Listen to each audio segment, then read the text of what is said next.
ថ្ងៃមួយនៅចំនួនកៅជាងពេលដែលខ្មែរក្រហមមិនទាន់ផ្ដាច់ខ្លួនអស់នៅឡើយមានរឿងគួរឲ្យតក់ស្លុតជាទីបំផុតមួយបានកើតក្នុងជីវិតរបស់ម៉ែពេលនោះខ្មែរក្រហមវាបានវាយជួមមកដុតផ្សារនៅជិតផ្ទះរបស់យើងហើយសម្លេងផ្ទុះអាវុធក៏លឺឡើងយ៉ាងខ្លាំងគ្រូម៉ែក៏មិនបានចូលទៅពួននៅខាងត្រង់សេឬកន្លែងសម្រាប់លាក់ខ្លួនពីក្របផ្លោងជាមួយឪពុកឯងរួមនឹងបងប្អូនផ្សេងៗទៀតមិនយូរប៉ុន្មានស្នូលជើងរបស់ពួកវាបានដើរកាប់ផ្ទះរបស់យើងហើយអាម្នាក់នៅក្នុងចំណោមគ្នារបស់វាក៏បាននិយាយថាតោះដុតផ្ទះនេះចោលមកតវ៉ាពេលនោះម៉ែគិតថាអ្វីគ្រប់យ៉ាងគឺត្រូវចប់ហើយ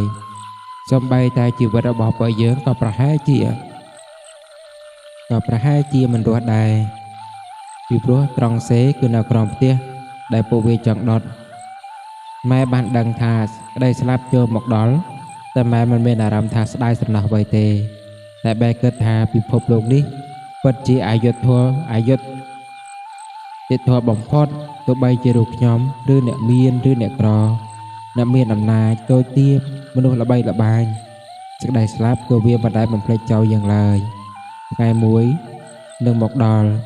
ហើយគ្មាននរណាម្នាក់អាចប្រកែកបានឡើយក្នុងភាពជាមនុស្សពីព្រោះវាជាសច្ចភាពនៃជីវិតពេលនេះធ្វើឲ្យម៉ែកាន់តែភ្ញាក់ខ្លួនហើយគិតដល់រឿងរ៉ាវដែលបានកើតក្នុងសង្គមថាប៉ុន្តែនៅមានដង្ហើមដល់ដល់ឡើយហេតុអ្វីមនុស្សមួយចំនួនហាក់ដូចជាងងហើយចាប់ផ្ដើមភ្លេចនៅសច្ចភាពមួយនេះហើយបែរជាខិតខំធ្វើនៅរឿងដែលមិនសមស្របធ្វើឲ្យខ្លួនឯងនិងអ្នកដទៃមិនអាចស្វែងរកដីសុខយ៉ាងពិតប្រាកដមួយយ៉ាងដូច្នេះដូចថាអាងតែខ្លួនមានឈ្មោះបន្តិចបន្តួចចាប់ដើមតម្រឹងរឹងហាក់ដូចជាភ្លេចខ្លួនឯងជានរណាហើយតើនរណាខ្លះតែធ្វើឲ្យខ្លួនឯងបានល្បីអាងខ្លួនជាអ្នកធំប្រើអំណាចជិះជាន់អ្នកតូចជាងខ្លួនដោយមិនព្យាយាមទុកឱកាសឲ្យគេរស់រានមានជីវិតក្នុងភាពជាមនុស្សដែលរស់នៅលើផែនដីដូចគ្នាអាងខ្លួនចាស់មានបទពិសោធន៍ច្រើនហាក់ភ្លេចថាក្មេងគេអាចចេះដូចជាខ្លួនដែរហើយអាចប្រសើរជាងខ្លួនបែរជាខិតខំក្តាច់ត្រួយមិនអនុញ្ញាតឲ្យគ្នាលូតលាស់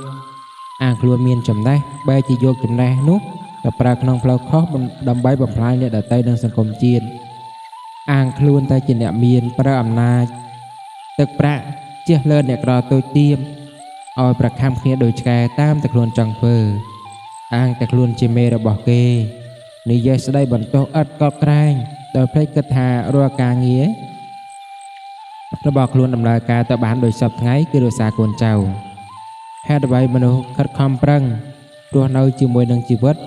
បែរជាពោពេញទៅដោយការបោកប្រាស់ធ្វើអ្វីត្រឡប់មកវិញមួយសន្ទុះក៏មានគ្នាវាម្នាក់ទៀតដែលជាខ្មែរក្រហមដូចគ្នាបាននិយាយថាមិនបាច់ទេតោះទៅមុខទៀតប្រសើរជាងដុតធ្វើអីពេលម៉ែបានលើពាក្យនេះហើយក៏ធូរទ្រូងវិញកូនប្រុសស្រីម្ដាយអើយនៅពេលដែលកូនមានជីវិតនៅឡើយជួកូនធ្វើអ្វីដែលល្អចំពោះខ្លួនឯងអ្នកដទៃដើម្បីស្វែងរកដីសុខពិតប្រាកដដាក់ក្នុងខ្លួនពីព្រោះកូនមិនមានជីវិតរស់នៅជារៀងរហូតនោះទេថ្ងៃណាមួយរូបរាងកាយរបស់កូននឹងត្រូវរលាយបាត់ទៅពិភពលោកមួយនេះដូច្នេះមុននឹងចាក់ចេញអំពីផែនដីនេះទៅសូមគុំម្ដាយបានសល់នៅគេឈ្មោះដ៏ល្អផ្ដល់នៅស្ដីស្រឡាញ់និងស្នាមញញឹមសម្រាប់អ្នកដទៃផងពីព្រោះមនុស្សនៅជុំវិញខ្លួនប៉ៅមានម្ដាយគឺពិតជាត្រូវការហើយនេះជាក្តីសុខដ៏ពិតប្រាកដនៃ